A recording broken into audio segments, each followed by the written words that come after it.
E aí, amigo internauta, beleza? Aqui é o professor Davi Lopes. Aqui é o professor Pedro Costa. E nós vamos comentar agora o vestibular do IME 2023-2024, a prova aqui de matemática, né, da primeira fase, as questões objetivas.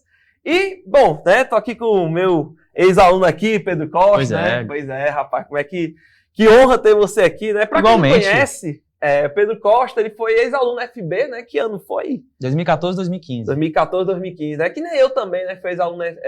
Sou ex-aluno FB 2008, 2009, né? A turma ITA. E, no caso, ele não só é ex-aluno FB, mas também ele é aluno formado no IME, né? No próprio vestibular que a gente tá comentando. E quando é que foi? Vocês formou em quem? Eu cheguei lá em 2016, me formei em 2020, fiz engenharia de fortificação e construção. Aham. Né? Então, quer dizer, tem 3 anos aí que eu me formei.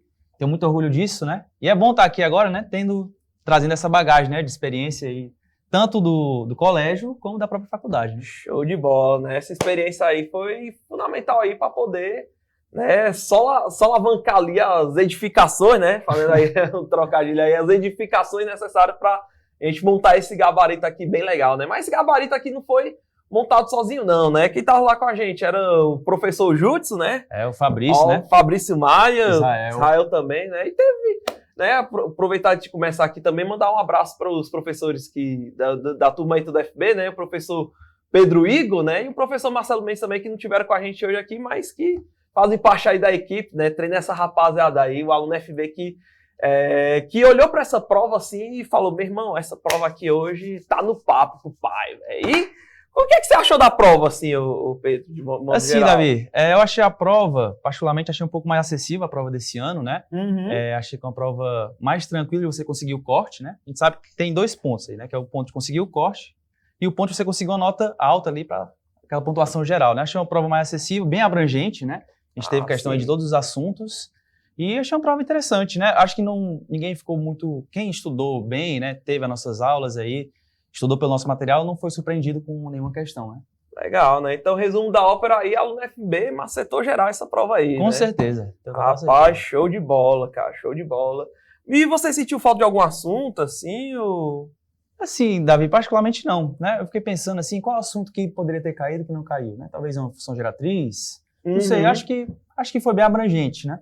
E no caso, assim, vale lembrar que a matemática é cheia de assuntos, né? Então, assim, cobrar tudo na primeira fase simplesmente é uma missão impossível, assim, exatamente. Né? E, no caso, assim, eu também não senti falta de nenhuma matéria, né? Eu acho que a banca tá super de parabéns nesse sentido. E, realmente, né? Não senti falta de nenhuma, não. Talvez alguma coisa mais relacionada à teoria do uso, mas é como eu disse, tem a segunda fase para poder aplicar, né? Isso aí dá até para aprofundar um pouco mais e tudo, né? E eu tenho certeza que a banca do IME, ela... vai trazer aquelas questões caprichosas que a gente sempre adora comentar aqui, adora resolver, né? E, enfim, né? Adora brincar com elas aqui. E falando de questões, vamos começar aqui. Vamos tá nessa. Certo? Vamos embora aqui. Estamos abrindo aqui o site do Comentário FB, o melhor comentário do Brasil, né? Sem sombra de dúvida. E vamos começar a falar aqui sobre a primeira questão, que ela diz o seguinte, né? Você tem conjuntos A, B e C não vazios, de inteiros positivos, né? Então, são subconjuntos naturais. E ele diz que S barra X é a cardinalidade de um conjunto, né? Aí ele dá essas condições, que A, B e C têm a mesma cardinalidade, que o A interseção B união C complementar é o A complementar interseção B interseção C, e que as interseções A com B, A com C e B com C estão em ordem decrescente, ele quer saber o menor valor possível para a soma dos elementos, né? E no caso aqui, eu vou comentar aqui rapidinho, né? Apesar que foi o grande fez aqui que comentou. Aqui você fez um diagrama de Venn, não foi? Foi, exatamente. Né? E o diagrama de Venn, ele é bem bacana justamente porque, tipo, essas operações assim, elas ficam bem intuitivas, né? Sim, assim, inclusive, dá para você fazer sem fazer esse diagrama, né? Só que eu acho que fica um pouco mais ilustrativo, mais fácil você conseguir trabalhar em cima dela, né? Você não se confundir ali em todos esses sinais, né? Sabe que pode ficar um pouco mais complexo, entender que conjunto ele está se referindo aqui, nessa interseção, esse complementar, Sim, acho que fica mais fácil de visualizar. De fato, né? E tanto é que quando você, né, destrincha aqui de acordo com o diagrama de Venn, você vê que essas equações aqui, elas se traduzem em equações lineares aqui, né? E aí você basicamente atribui os menores valores possíveis para a quantidade, que é 0, 1 e 2, né? E no que você substitui, você tem várias outras igualdadezinhas bem fofinhas, e é uma questão realmente que, digamos assim, ela é bem convidativa como problema 1, né, da prova. Assim, o cara já abre a prova assim e já fica apaixonado ali, né? Já começa assim, meu irmão, hoje as coisas estão dando certo, né? É meu Esse dia. É meu ano. Hoje está dando certo, né? Questão número 2, PC. A questão número 2 fala o seguinte, né? Ele traz uma questão com inequação, né? Traz já com uma fatoração ali, já para fatorar mais, né? Então a gente traz toda essa expressão aqui, fala que é menor do que zero, e na nossa solução foi basicamente abrir, né? Fatorar essas expressões, tomando cuidado, obviamente, né? Com essa restrição aqui do x ser diferente de mais ou menos 1, e no fundo, né? No final chegava numa inequação ali de segundo grau, você achava a solução, nenhum mistério, né? Uma questão bem tranquila, assim, numa pegadinha. Só tomar cuidado para não incluir o 3 e o 7, né? Aí exatamente, né? A gente tem que ver aqui que não tem o caso de igualdade, né? É só menor, então a gente não vai incluir esses extremos aqui do nosso intervalo, né? Com certeza. E a gente chegava aqui no gabarito A. Show de bola. A próxima? Próxima, questão número 3, ele dá uma questão envolvendo números complexos e uma matriz 3x3 aqui, cálculo determinante, né? E basicamente aqui é bem parecido com a questão 2, no sentido de você desenvolver, né? Porque quando você desenvolve esse determinante, você pode desenvolver pela regra de Sarri, né? E, enfim, né? Você pode reduzir esse i à quinta por i, né? Já que o i à quarta é 1. E no final das contas você chega que esse número complexo vai ser raiz de 3 sobre 4 mais 4α menos 3 meios de i. E esse outro complexo, x de 7π sobre 6 menos 2x de 7, menos 7π sobre 6, o legal é que você pode fazer uma redução ao primeiro quadrante, né, usando o x de π. E no que você faz essa redução, fica bem facinho, né, porque o x de menos π sobre 6 você vê como raiz de 3 menos i sobre 2, e o mais, ele é o conjugado disso, né, ou seja, raiz de 3 mais i sobre 2, e quando você substitui, nem precisa igualar a parte imaginária, que a parte imaginária já é menos 3i sobre 2, que aqui se quer aparecer em função do alfa, iguala só a parte real, e aí você acha direitinho o gabarito item E, né? Então também é aquela questão para o cara se animar, né? E quarta questão, comentar aí um pouquinho sobre ela. Então a quarta questão traz polinômio, né? Traz um polinômio aí de quinto grau, ele traz, né, alguns termos, né? São termos com a variável b, e aí ele quer saber qual é o maior inteiro, k, para que esse polinômio seja divisível por x mais 2 elevado a k, né? E é uma questão que, assim, era um pouco fácil de se visualizar aqui, né, essa fatoração, né, tipo, você colocar esse x ao quadrado mais x menos 2 em evidência, e isso aqui a gente consegue abrir também, né, x menos 1, x mais 2, vezes essa expressão aqui, né.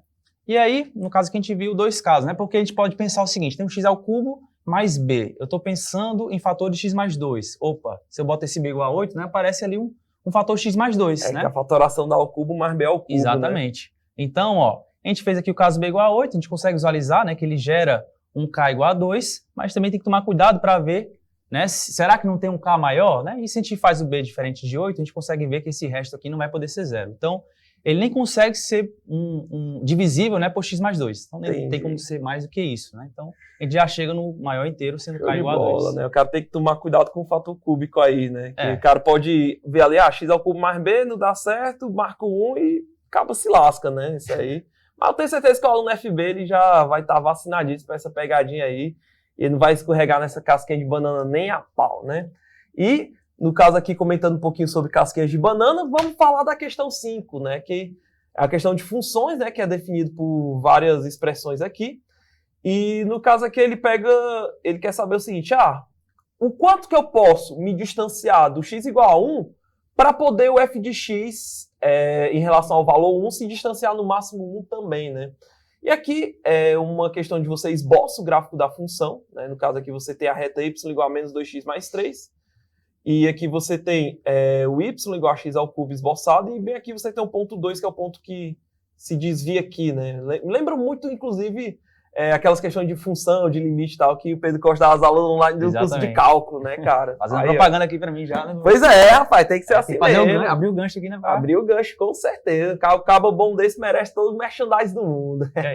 Isso. Pois e aí, no caso, quando você analisa aqui a faixa, né, com o módulo de f de x menor do que 1, ou seja, f de x estando entre 0 e 2, você percebe que, como a minha função ela faz esse biquinho aqui, né, Então, no caso, o que está limitando realmente é essa parte de cima, né? E daí a gente vai buscar as interseções aqui com a reta y igual a 2, né? E aí, consequentemente, você acha as interseções do meio, raiz cúbica de 2. E aí, essa distância daqui para cá que é justamente a distância raiz cúbica de 2 menos 1, que comparado com o meio, dá justamente o teu alfa, né? Só que o teu alfa tu vai ter que pegar a menor dessas amplitudes aqui, que é justamente o raiz cúbica de 2 menos 1. Então, por isso que esse é o gabarito. Resposta correta, item D, né? Questão 6 agora, PC. A próxima aqui, uma questão de matriz agora, né? Traz uma matriz quadrada. Ele explica, né, a definição de matriz ortogonal. Sim. E aí ele quer saber se com solução S, que contém os valores A, B e C, tais que essa matriz seja ortogonal, né? Então essa daqui a gente aplica, é bem direta, né? A gente vai diretamente aqui fazendo, ó, a gente faz essa linha com essa coluna, a gente compara aqui esse termo A1, 3, né? E a gente já tem essa solução aqui de B, B igual a 0, e a gente já chega nesse conjunto de solução aqui, ó. Vazio, né? Engraçado, né? Que a gente sempre espera, né? A gente sempre espera que seja o vazio, a gente já quer tirar, né? Não, isso aqui é muito diferente dos outros. É porque ele não pensou em outra alternativa para botar aqui, colocou o vazio, né? Mas nesse caso era o vazio, né? Então, uma questão, acho que era uma das questões que você fazia e conseguia fazer rápido, assim, né? Aí é que tá. O cara tem que ser tricky, né? Isso, o cara tem exatamente. que ser malandro ali de perceber, ó, que quando a gente for multiplicar uma matriz por outra, não precisa calcular os desses elementos, exatamente. Só precisa ir naqueles... Acho que tu pegou ali 1, 0, 0, 1, 0 e o resto porque ali praticamente zera todo mundo. Exato, né? E aí, realmente... O que é um pouco até intuitivo, né? Você já pensa logo nessa linha, né? Eu quero logo reduzir nessa expressão, né? Eu quero chegar numa equação bem reduzida. Vou pegar logo essa linha, né? Que tem mais termos zero. Isso é uma coisa que a gente já está acostumado a fazer, né? Quem está trabalhando já com matriz há um tempo, né? Já está com esse feeling, né? Sim, muito bom. Pois é, o cara vai direto no ponto aqui, né? Literalmente. E é isso aí, cara. Show de bola. Questão 6. E questão 7, continuando ainda com matrizes, né? Só que dessa vez misturando matriz com progressões, né? Com nossa PAzinha. Que ele pega uma matriz 100 linhas e 100 colunas. E ele diz que o primeiro elemento dessa matriz, que é o A11, ele é 10. E essa PA dos elementos, ela é de razão 5, né? E a ideia é que, à medida que tu vai percorrendo aqui, percorri uma linha, depois vou para outra linha, depois vou para a terceira linha, assim por diante... esse cara, ele vai ser a ordem da nossa PA, né? Ou seja, de linha em linha, né? Dentro de cada linha eu pulo de 5 em 5 e aí eu vou para a próxima, né? E o que é legal é que ele pergunta o traço da matriz, só que talvez a pessoa pense, pô, vou ter que calcular todos os elementos da minha matriz e tal. Mas, na verdade, não precisa, porque quando você vai de um elemento de uma diagonal até o outro elemento da diagonal, você pula exatamente 101 elementos contando com o próprio elemento final. Então, isso, na verdade, gera uma PA de razão 5 vezes 101, que é 105, e isso significa, então, que os elementos na diagonal estão em uma PA, né? Estão uma PA com essa razão aqui, agora você aplica a fórmula Você sabe que tem 100 termos, né? Você faz a sominha de Gauss e acha esse númerozinho, né? Só que aí ele quer saber a soma dos algarismos, né? A soma dos algarismos é só somar 2 mais 5, mais 0, mais 0, mais 7, mais 5, mais 0, e é 19, né? Então, é uma questão que requer essa percepção, né, de você ver que os elementos na diagonal formam a PA, e quando você percebe isso, você vê que o teu somatório, ele fica bem simplesinho, né? E engraçado, né, que quando a gente estava olhando a prova, a gente pensou assim, será que teve algum assunto que não foi trabalhado aqui, né? E até comentaram, opa, não vi a questão de PA e PG, né? A gente passou muito por cima ali, viu ali no início, né, a questão de matriz, não percebeu que era uma questão muito mais, né, de progressão aritmética do que de matriz de fato. Pois né? Essa aqui trollou a gente aí, viu? Pois mas falando em trolladinhas aqui, rapaz, essa 8, o que é que você tem a dizer aí, Pedro? Rapaz, essa 8 aqui, ela foi uma questão engraçada, né, que a gente fez ela, né, só começando falando do enunciado, né, o intervalo contém os valores de x, tais que, dessa expressão toda aqui, né, uma inequação, e dá aqui as alternativas, né. Então, se trata de uma questão, assim, bem clássica de inequação exponencial, né? Você vê esse 0,09, esse 0,3, mesmo com a raiz aí, a gente já sabe que dá para colocar tudo na mesma base e trabalhar com inequação exponencial, né? Trabalhando com esses expoentes. E aí a gente consegue, né, chegar numa inequação de segundo grau, né?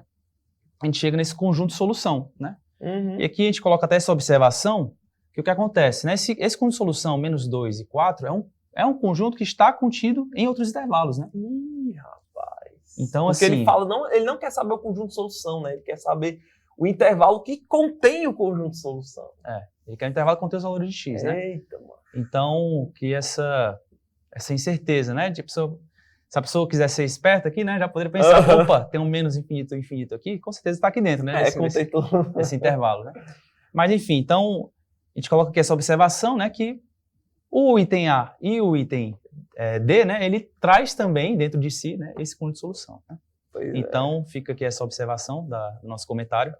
A questão não chega a estar errada, né? Mas assim, por conta que do contém, você acaba podendo abranger mais possibilidades, né? Exatamente. Então, é uma questão aí meio trolladorazinha nesse sentido, né? Mas, enfim, mesmo assim, é uma questão bem bacaninha de exponenciar, né? Sim. Aquela bem técnicas standard ali, que aproveitar e fazer um merchandising meu mesmo, né? Que a gente trabalhou até, inclusive, no curso de férias, né? Essa parte exponencial logaritmo e tal, com a galera do FB Online aí, né? Aproveitar já mandar um abraço também, não só para os alunos presenciais, mas também para os alunos online, né? Vocês moram no nosso coração aqui, tamo junto sempre, beleza?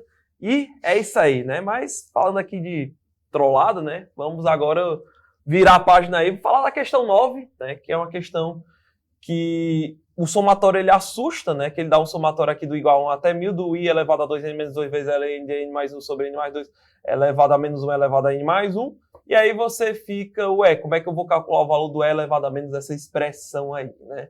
Mas aquela grande coisa, né? Se você tem um negócio muito grande, você vai manipulando ali de pedaço em pedaço, né? E aqui a gente chega justamente nisso, né? No caso, esse i elevado a 2n mais 2, você reduz ele pelo fato de que i ao quadrado é menos 1, né? E aí você fica com esse menos 1 a n mais 1, n menos 1, que você pode colocar para dentro elevando no logaritmo. Aí vai somar com ele mesmo duas vezes, então fica menos 1 a 2n mais 2.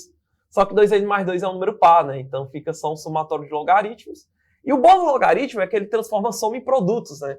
Então você pode botar como ln do produto. E esse produto aqui, ó, ele vira justamente um produto telescópico, né? Que vai ficar 2/3 vezes 3/4 vezes 4/5. E aí você pode fazer que nem o tio Jutsu. Aí aqui, ó, tchai, aqui, ó, tome, aqui, ó, tchai, aqui, ó, tome, não é verdade, ó? E aí, ó, tchá, tome, logo você vê que o resultado é 2 sobre 1002, né? A vozinha aqui, né? Então, o elevado a A, ele vai ser o produtório disso, né? No caso, já tirando o ln, e o menos A é só você inverter, ou seja, dá 501 aqui, né? Então, você só vai marcar tchá, tome aqui, ó, gabarito e tem C, né?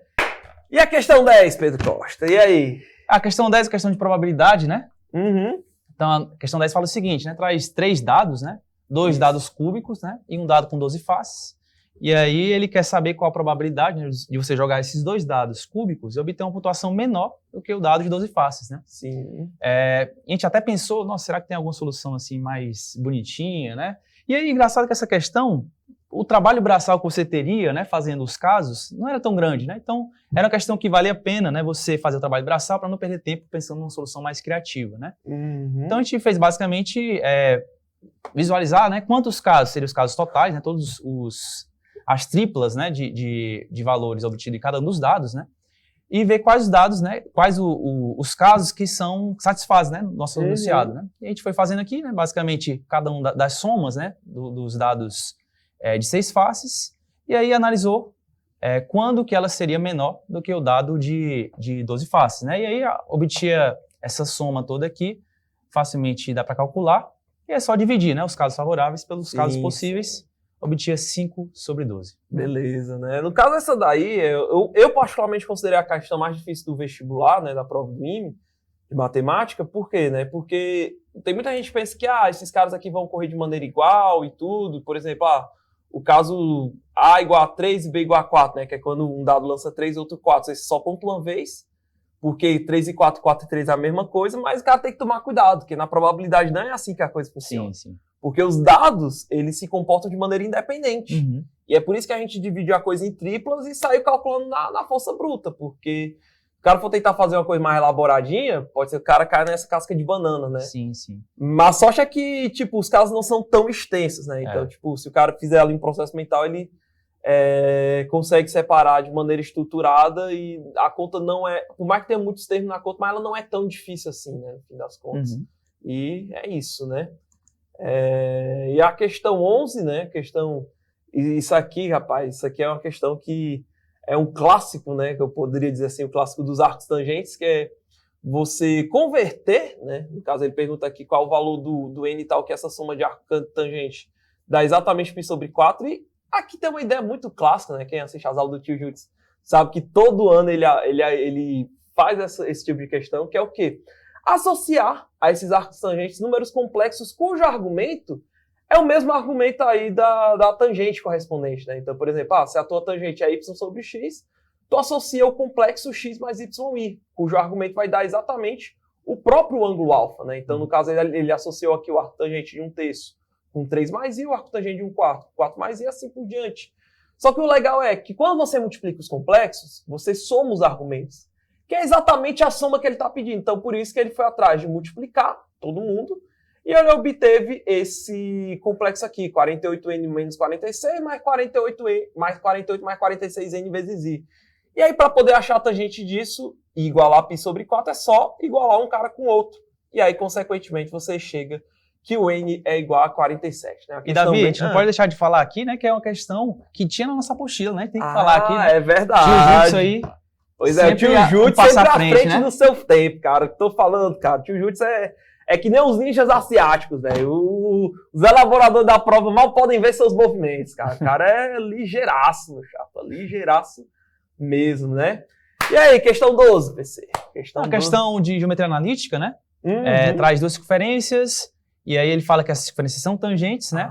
E aí ele quer saber a equação dessa reta que é tangente comum, né? Essas duas circunferências. Então, uma questão que, assim, é basicamente você aplicar esses conceitos, né, de geometria analítica. A gente consegue achar aqui essa equação dessa reta sem muita dificuldade, né? É uma coisa bem direta. A gente percebe aqui na nossa própria solução, né, que a gente só precisou de 3 linhas, né? Obviamente, além da figura, né?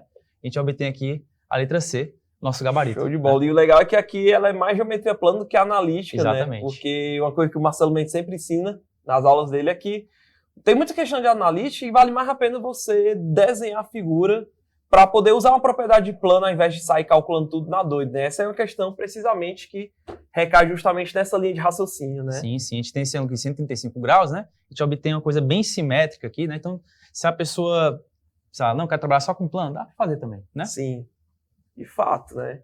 E a conta fica bem suavezinha mesmo, né?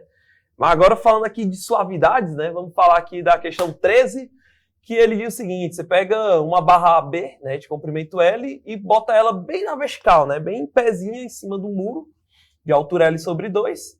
E aí você tem um observador que vai, né, se deslocando ao longo do chão, né, em frente a esse muro. E aí ele olha para o ponto A e para o ponto B. E nesse ponto A e nesse ponto B, ele quer saber qual o menor valor possível do ângulo AOB, né?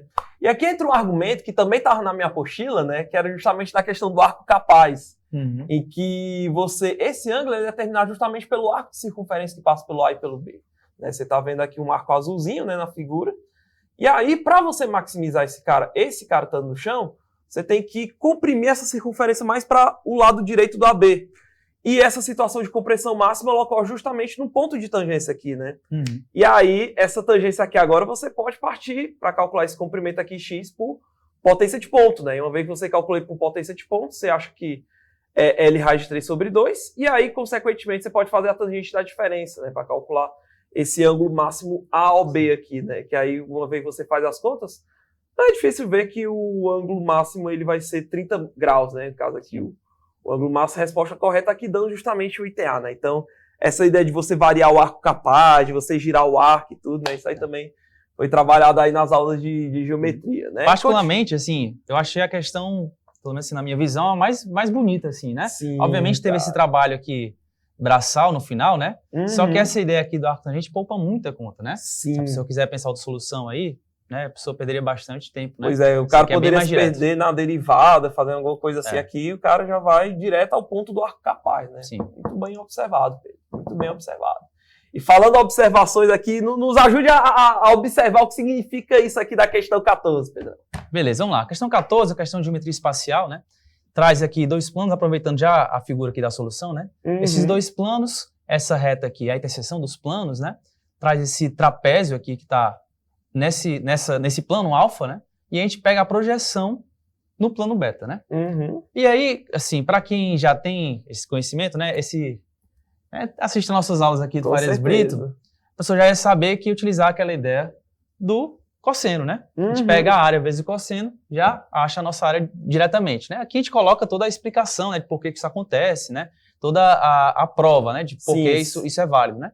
Então, aplicando essa ideia, fica bem direto, né, Davi? Pois é, rapaz. Isso aí, inclusive, Pedro, que eu já vi muitas monitorias dele, nas mentorias, nas aulas online também, ó, galera, a cosseno, o cara mete essa fórmula aí, já era, né? Tanto é que o cara vê, pô, qual é o cosseno de 30? Raiz de 3/2, né? Precisa nem pensar Pronto. direito. Parte Com as pra dicas próxima. aqui do PC aqui, ó, já era. Já era, meu filho. E última questão da prova, questão número 15, né? Questãozinha aqui de probabilidade, bem daquele estilo que o Israel aí resolve na sala, né? Separando em casa e tal. E a questão diz o seguinte, você tem uma escada e aí você lança uma bola e você lança uma bola em direção a um certo degrau, ok? Sei lá, vamos supor que eu lancei num degrau I. E aí essa bola vai cair num degrau abaixo de I, mas vai cair em qual degrau? 0, 1, 2 ou até I-1? Não sei. O que sei é que ele cai com igual probabilidade, né? Que é 1 sobre I em cada degrau, né? Então ele até dá um exemplozinho aqui, ó. Cai no terceiro degrau, pode cair no degrau 0, 1 ou 2, cada um deles com chance 1/3, né? E aí tu lança duas bolas, né? Uma no degrau M e outra no degrau N, com N maior do que M. E ele quer saber qual a probabilidade da bola parar em um degrau mais baixo do que a bola preta, né? No caso, a bola branca aqui, ela foi lançada aqui no degrau N, né? E a bola preta foi lançada no degrau M, né? Exatamente. Então, eu quero saber quando é que a bola branca para no degrau mais baixo que a bola preta. E o que é legal é o seguinte, a princípio a pessoa pensa, meu Deus, como é que eu vou calcular isso e tal? O negócio é, vamos supor que a bola branca cai no certo degrau X aqui, que ele colocou, e a bola preta aqui cai no degrau Y, né? E aí, o que é que acontece? Como cada bola tem uma probabilidade uniforme, a probabilidade de cair, né? A bola preta cair no degrau X, a bola branca cair no degrau Y, é 1 sobre M vezes N, né? Que 1 sobre M vem do X e 1 sobre N vem do Y.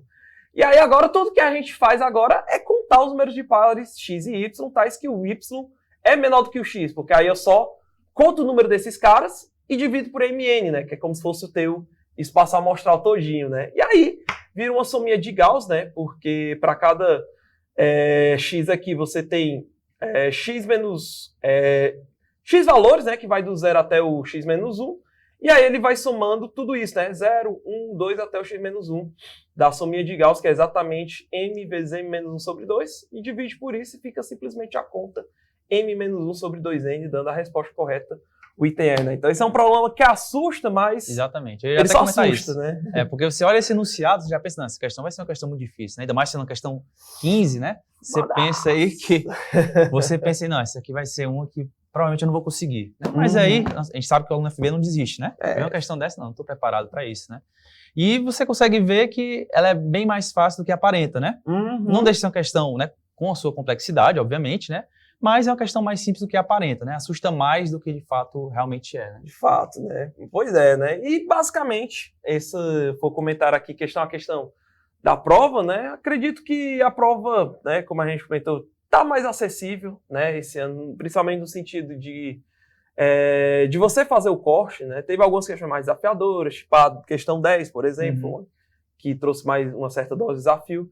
Mas eu acredito que, no geral, a prova, como a intenção da primeira fase do IME é fazer justamente um exame preliminar, né? Filtro, né, ali? Um filtro ali inicial, porque a prova mesmo é a segunda fase, cara. Assim, a primeira fase, ela é uma fase realmente que separa e tal, mas a intenção deles é realmente ver, não, quem que tá pronto aqui para pegar as questões da segunda fase, exatamente, né? E eu acredito que, nesse sentido, né, nossos alunos do FB estão de parabéns, né? Olharam para essa prova e falaram, meu irmão, estou pronto, né? Estou pronto aqui, essa prova vai ser minha, e que venha a segunda fase, né? Exatamente. Que venha a segunda fase para macetar. É isso. Pessoal, acho que é isso, né? A gente terminou aqui nosso comentário.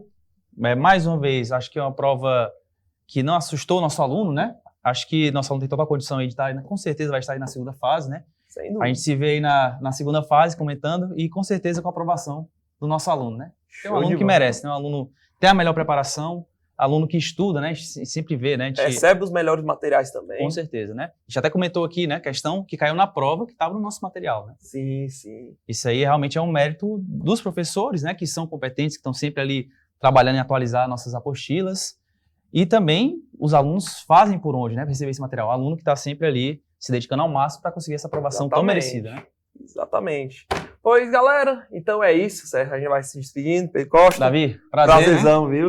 Dividir uma honra, na verdade, sempre, né? Estar aqui. Pois é. E tamo junto sempre, beleza, aluno FB? Então, um forte abraço para vocês. Lembre-se sempre que no Farias Brito, você pode, você passa. Tchau, beleza? Tchau, pessoal. Valeu. Valeu, pessoal. Um abraço.